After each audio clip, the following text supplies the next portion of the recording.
Hello అండి, ఈరోజు పొట్లకాయ పెరుగు పచ్చడి తయారు చేస్తున్నా. రౌండ్గా కట్ చేసుకొని బౌల్లో వేసుకొని దీనికి సరిపోయిన వాటర్ పోసుకొని ఉడికించుకోవాలి. ఇది ఇట్లా మెత్తగా ఉడికించుకోవాలి. ఉడికించుకొని ఇవి పక్కన పెట్టుకొని వాటర్ తీసేసి వేరే బౌల్లో వేసుకోవాలి.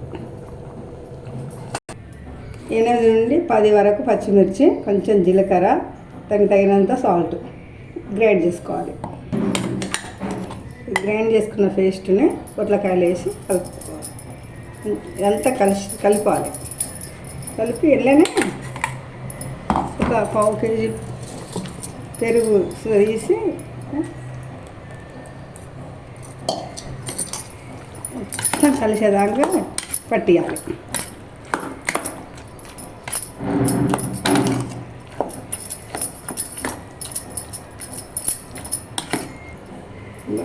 మొత్తం కలిపి చెక్ చేసుకోండి. ఒకసారి చెక్ చేసుకొని దీనికి సరిపోయేంత సాల్ట్ వేసుకోవాలి.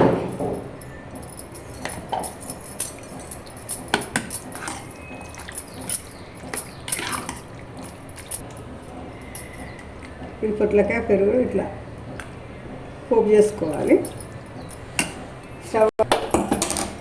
స్టవ్ ఆన్ చేసి చిన్న కడాయి పెట్టుకొని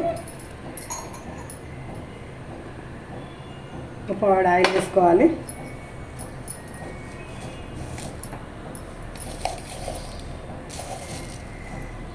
జీలకర్ర, ఆవాలు, ఎండుమిర్చి, శనగపప్పు, మినపపప్పు స్పూన్ కొంచెం ఫ్రై అయ్యాక కరివేపాకు,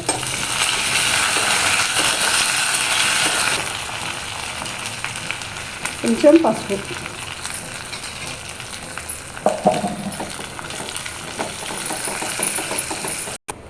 ఈ పోపుని ఇట్లా పెరుగు పచ్చడిలో వేసుకోవాలి. వేసుకొని మొత్తం కలుపుకోవాలి. అంతా కలిసిపోయేదాకా కలుపుకొని ఇట్లా మొత్తం కలవాలి. పొట్లకాయ పెరుగు పచ్చడి రెడీ. అంతే, ఇది రెడీ అయిపోయింది. పక్కన పెట్టుకోవాలి.